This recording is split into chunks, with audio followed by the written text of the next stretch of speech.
गंवार ससुराल। सेविका सेठ गोविंद चंद की इकलौती बेटी थी और गोविंद चंद उसे बहुत ही लाड प्यार से पाला था।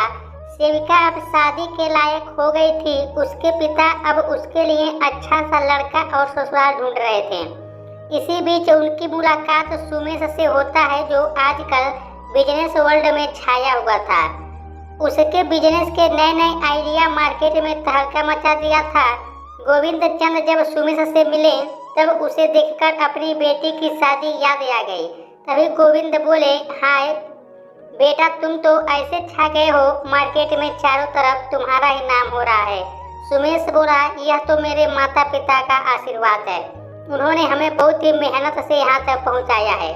गोविंद बोला, तुम्हारे विचार बहुत अच्छे हैं बेटा, क्या तुम शादीशुदा हो? सुमेश बोला, नहीं। गोविंद चंद बोला, हम तुम्हारे मम्मी पापा से मिलना चाह रहे हैं। सुमेश बोला, क्या हुआ, आप कभी भी घर आ सकते हैं। सुमेश से मिलने के बाद गोविंद चंद को बहुत अच्छा लगा, इसलिए वह अगले दिन उसके माता पिता से मिलने गया। घर साधारण सा था। घर में लकड़ी की साधारण सी कुर्सी और सादा सोफा बिस्तर के अलावा कुछ भी नहीं था। नमस्ते, मैं गोविंद चंद हूँ। सुमेश की माँ बोली, हाँ सुमेश बता रहा था आपके बारे में। तभी सुमेश के पापा बोले, आप यही सोच रहे हैं ना कि इतने बड़े बिजनेसमैन का घर इतना साधारण कैसे? गोविंद चंद बोला, नहीं नहीं, बस ऐसे ही। तभी सुमेश की माँ बोली, हमने उस सुमेश की पढ़ाई में और उसके बिजनेस में सारा पैसा लगा दिया, लेकिन अब घर को सुमेश धीरे धीरे संभाल लेगा। गोविंद चंद बोले, सुमेश बहुत अच्छा लड़का है, पूरे बिजनेस में उसकी चर्चा चल रही है, इसलिए तो मैं अपनी बेटी सेविका का रिश्ता लेकर आया हूँ। अगर आप लोगों को कोई आपत्ति नहीं हो तो ये रिश्ता जोड़ सकते हैं हम लोग। तभी सुमेश के माता पिता बोले, हमें कोई आपत्ति नहीं है, आप जो रिश्ता लेकर आए हैं, बस हमारी एक शर्त है। गोविंद चंद बोला, हाँ जी बोलिए। लेन देन की बात तो पहले हो जानी चाहिए। सुमेश के पिता बोले, हमारी शर्त यह है कि आप अपनी बेटी हमें दे दीजिए, लेन देन में हमें कुछ नहीं चाहिए। गोविंद चंद बोला, आप लोगों से मिलकर बहुत अच्छा लगा, हमारी बेटी आपके घर में बहुत खुश रहेगी। गोविंद चंद और सुमेश के माता पिता सुमेश और सेविका का रिश्ता तय कर देते हैं और कुछ ही दिनों में उन लोगों की शादी हो जाती है। शादी की पहली रात जब सेविका अपने कमरे में जाती है तब अपना कमरा देखकर बहुत गुस्सा करती है। यह है हमारा कमरा, इसमें तो कुछ भी नहीं है, बस एक पुराना सा बिस्तर, और कैसे सजाया है हमारा कमरा, यह लाल पत्तियों से। आप इतने बड़े बिजनेसमैन हैं, कमरा तो ढंग से बनवा लेते हैं अपनी बीवी के लिए। सुमेश बोला, मैंने अभी अभी अपना बिजनेस शुरू किया है सेविका, हमारा रहन सहन हमेशा से ही साधारण रहा है। तभी सेविका बोली, मेरा तो नहीं रहा है ना, क्या सोचा था मैंने कि मेरे कमरे में लाइट होंगे, टेडी बियर होंगे, गोल सा बिस्तर होगा, पर यहाँ तो ड्रेसिंग के लिए भी टेबल नहीं है। सुमेश हंसते हुए बोला, ये आईना तो है ना, माँ भी हमेशा ऐसे ही तैयार होती है। आपकी माँ का मुझे नहीं पता, पर मुझे ऐसे रहने की आदत नहीं है। सुमेश बोला, देखो मैं अभी तो कोई वादा नहीं कर सकता, जो है तुम्हें इसी में गुजारा करना होगा। सेविका को अपने ससुराल में हर चीज से दिक्कत है। उसके सास ससुर उसे जितना भी प्यार कर लें, लेकिन उसका गुस्सा हमेशा नाक पर ही चढ़ा रहता था। एक दिन सास ससुर जमीन पर बैठकर खाना खा रहे थे। तभी सेविका आकर बोलती है, अरे आप दोनों क्या कर रहे हैं? तभी सास बोली, खाना खा रहे हैं बहू, आओ ना तुम भी हमारे साथ खा लो। तभी सेविका बोली, मुझे जमीन पर ऐसे बैठकर खाना खाने की आदत नहीं है, कितनी बार कहा है एक डाइनिंग टेबल ले लीजिए, पर नहीं, इस घर में सबको गंवार बनकर रहने में खुशी है। तभी ससुर बोला, सब हो जाएगा बहू, तुम गुस्सा क्यों करती हो, आओ मेरे साथ खाना खाओ, देखो आज हम तुम्हारे पसंद के गुलाब जामुन लाए हैं। सेविका अपने गुस्से में यह नहीं देख पाती कि उसके ससुराल वाले उसका कितना ख्याल रखते हैं। उसे तो बस अपने स्टेटस की पड़ी थी। सेविका सुमेश से बोली, कल मेरी सहेलियां मुझसे मिलने आ रही हैं। सुमेश बोला, यह तो बहुत अच्छी बात है। सेविका गुस्से से बोली, क्या खाक अच्छी बात है, वे सब ऐसा घर देखकर जरूर मेरा मजाक बनाएंगे। सुमित बोला, जो दोस्त तुम्हारा मजाक बनाते हैं वे सच्चे दोस्त तो हो ही नहीं सकते। सेविका तभी सेविका बोली, आपको तो बस ज्ञान बांटने आता है, यह नहीं कि घर को थोड़ा अच्छा बनवाने, नया फर्नीचर लाएं, हमारे कमरे को अच्छा बना दें। सुमेश बोला, देखो मैंने तुमसे पहले भी कहा है, अभी मैं कुछ नहीं कर सकता, अभी मुझे काम पर ध्यान देना है, पर तुम्हें मना तो नहीं कर रहा हूँ, वक्त आने पर सब कुछ बनवा दूंगा, वह भी तुम्हारे हिसाब से। सेविका बोली, पता नहीं कब आएगा वह दिन, तब तक मुझे शर्मिंदगी झेलनी पड़ेगी, उसका क्या। सुमेश बोला, तुम्हें जो करना है वह करो, आज मेरा इम्पोर्टेंट मीटिंग है, मैं जा रहा हूँ। उसके जाने के बाद सेविका की सहेलियाँ आती हैं, तभी सेविका की सास बोली, आओ बेटा, मुझे बहुत खुशी हुई तुम सब मेरे घर आई हो, मैं तुम सबके लिए पानी लाती हूँ। तभी सेविका सास के साथ किचन में गई और बोली, कांच के गिलास नहीं है क्या घर में। सास बोली, नहीं बहू, हमने कांच के गिलास में कभी पानी नहीं पिया, जो है यही है। सेविका और गुस्सा हो जाती है और कहती है, हे भगवान, आज तो मेरा मजाक बनेगा पक्का है। सेविका पानी लेकर बाहर आती है और तब तक उसके ससुर जी आ जाते हैं। बहू ये देख, हम तेरी सहेलियों के लिए समोसे, पकौड़ी और पुदीने की चटनी भी लाए हैं। उसकी सहेलियां हंसने लगी और बोली, हम समोसे नहीं खाते अंकल जी। तब एक बोली, पकौड़े कौन खिलाता है मेहमानों को। सेविका, तेरे ससुराल वालों को पिज्जा बर्गर के बारे में नहीं पता क्या। फिर दूसरी बोली, कहाँ से पता होगा, सोफा तो घर में नहीं, पिज्जा बर्गर की बात कर रही हो। सेविका, तुमने कुछ सिखाया नहीं अपने ससुराल वालों को, तुम तो बड़ी स्टाइलिश बनकर घूमती थी, अब क्या हुआ। सेविका अपनी सहेलियों की बातें सुनकर और ज्यादा गुस्सा हो गई। उसकी सहेलियों के जाने के बाद सुमेश जब घर वापस आता है तो सेविका शुरू हो गई, कितनी बार कहा है आपसे, चलो ना मॉल में कुछ सामान लाते हैं, पर इस घर में मेरा कोई सुनता ही नहीं। सुमेश बोला, क्या है यार, जब भी घर आओ किसी ना किसी बात पर गुस्सा में रहती हो। आज मेरी सहेली आई थी, कितनी बेइज्जती महसूस हो रहा था मुझे, पर आपको इससे क्या।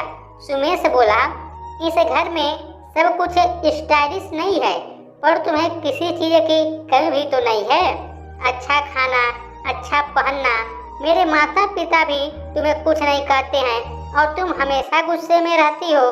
तभी सेविका बोली, आज मेरी सहेलियों के सामने पापा जी समोसे और पकौड़े लेकर आए थे।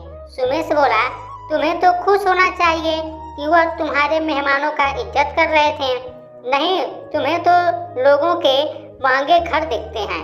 सेविका बोली, आपको समझाने का कोई फायदा नहीं। सेविका घर वालों से काफी नाराज थी।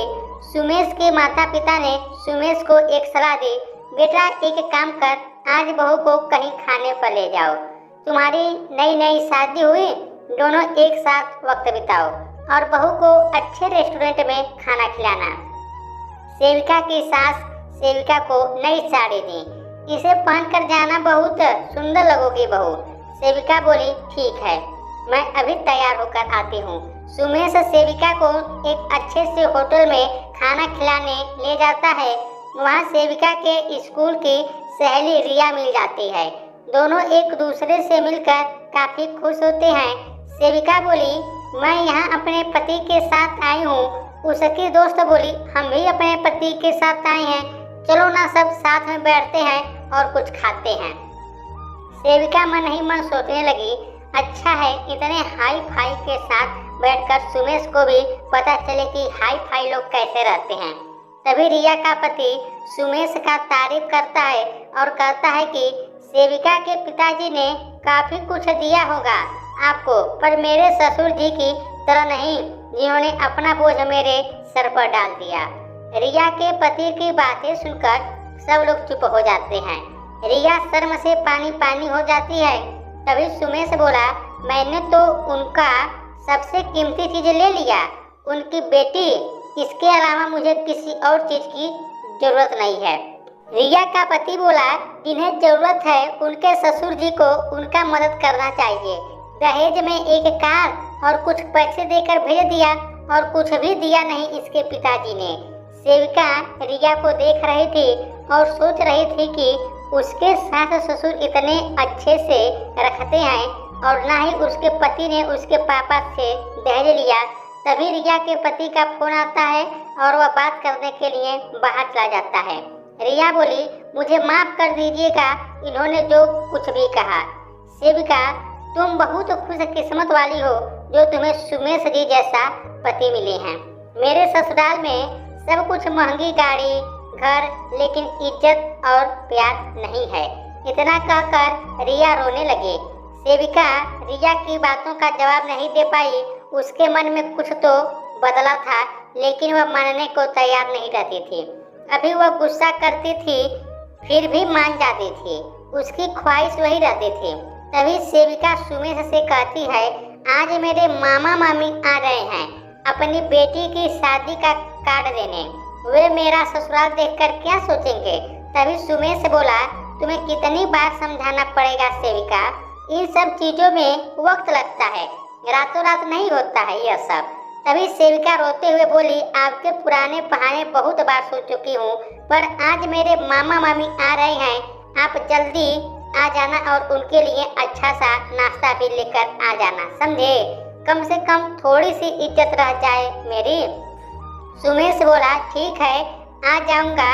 शाम को सेविका के मामा मामी आते हैं और सुमित के घर को देखकर मुंह बनाते हैं।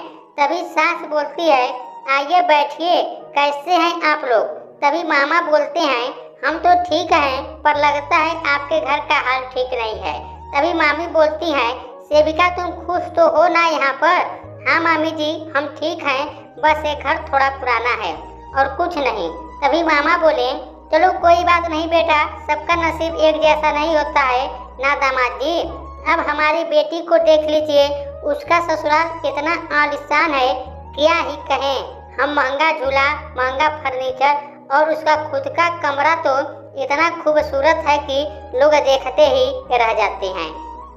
तब सुमेश बोला, अच्छी बात है ना, उसे इतना सुंदर ससुराल मिला है, पर मेरी मानिए तो ससुराल महंगी चीजों से कम प्यार से ज्यादा जानना चाहिए। आपको नहीं लगता क्या मामा जी। मामा बोले, हाँ ये भी सही है, जिसके पास जो रहता है वह उसी का बात करता है। खैर ये सब बात छोड़िए, आप सब आइएगा मेरी बेटी की शादी में, बहुत शानदार तरीके से करवा रहे हैं। उसकी शादी में बहुत खर्चा कर रहा हूँ। सुमेश बोला, हाँ मामा जी हम सब आएंगे। तब मामा बोले, अच्छा हम तो चलते हैं। मामा जी के जाने के बाद सेविका उठकर अपने कमरे में चली गई। मामा जी के सामने उसका बेइज्जती हो गई। फिर सुमेश जैसे तैसे करके उसे मना लेता है। अगले दिन सब लोग तैयार होकर शादी में चले जाते हैं। वहां पहुंचने पर सेविका कहती है, आप सब लोग अच्छे से रहिएगा, यहाँ बहुत बड़े बड़े लोग आए हैं। सास बोली, तुम चिंता मत करो, हम लोग ठीक से रहेंगे। अपने पति और सास के साथ मामा मामी के पास जाती है।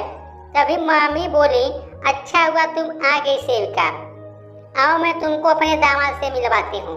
दामाद जी देखिए, ये हमारी भांजी सेविका है और उसके पति सुमेश है। तभी दामाद बोले, अरे सर आप यहाँ, यह सब आप रिश्तेदार हैं क्या। हाँ मेरी पत्नी के मामा मामी जी हैं। मामा मामी दामाद से बोले, आप जानते हैं क्या इनको। हाँ ये मेरे कंपनी के बॉस हैं, मैं इनके ही कंपनी में काम करता हूँ, इनके ही वजह से ही तो मैं इतना अच्छा घर बनवाया हूँ और इनका घर तो मेरे घर से भी अच्छा बना है ना सर। आपने जो नया घर बनवाया है उसके बारे में भाभी जी को बताया है या नहीं। सुमेश बोला, तुमने तो मेरा सरप्राइज खराब कर दिया, सॉरी सर, पर यहाँ आप आए बहुत अच्छा लगा मुझे। यहाँ आपके माता पिता हैं।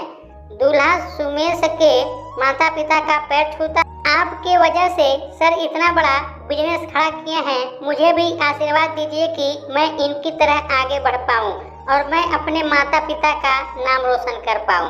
सेविका के मामा जी यह सब देखकर शर्मिंदा हो जाते हैं और कहते हैं, मुझे माफ कर दीजिएगा, मैं अहंकार में आकर ना जाने क्या क्या कह दिया हूँ। सेविका बेटा, सच में तुम नसीब वाली हो, तुम्हें इतना अच्छा ससुराल मिला। सेविका बोली, बिल्कुल सही कहा मामा जी, मैं बहुत ही नसीब वाली हूँ कि मुझे ऐसा प्यारा ससुराल मिला है। तभी सुमेश बोला, अब चलें, हमें हमारा नया घर, नई गाड़ी इंतजार कर रहा है। सेविका बोली, चलिए। मम्मी जी, पापा जी, आप दोनों हमें माफ कर दीजिएगा, मैंने गुस्से में पता नहीं क्या किया, आप दोनों को बोल दिया। सास बोली, कोई बात नहीं बहू, अब तो तेरा सपना पूरा हो गया ना, अब नए घर को अपने हिसाब से सजाना। चारों खुशी खुशी साथ में घर जाते हैं। तो दोस्तों, आप लोगों को ये स्टोरी कैसी लगी है, अपनी राय हमें कमेंट रख दीजिएगा। यदि आप लोगों को ये वीडियो अच्छा लगा है तो प्लीज़ वीडियो को लाइक कीजिएगा, शेयर कीजिएगा, साथ ही हमारे चैनल को भी सब्सक्राइब कीजिएगा। वीडियो देखने के लिए आप लोगों का बहुत बहुत धन्यवाद।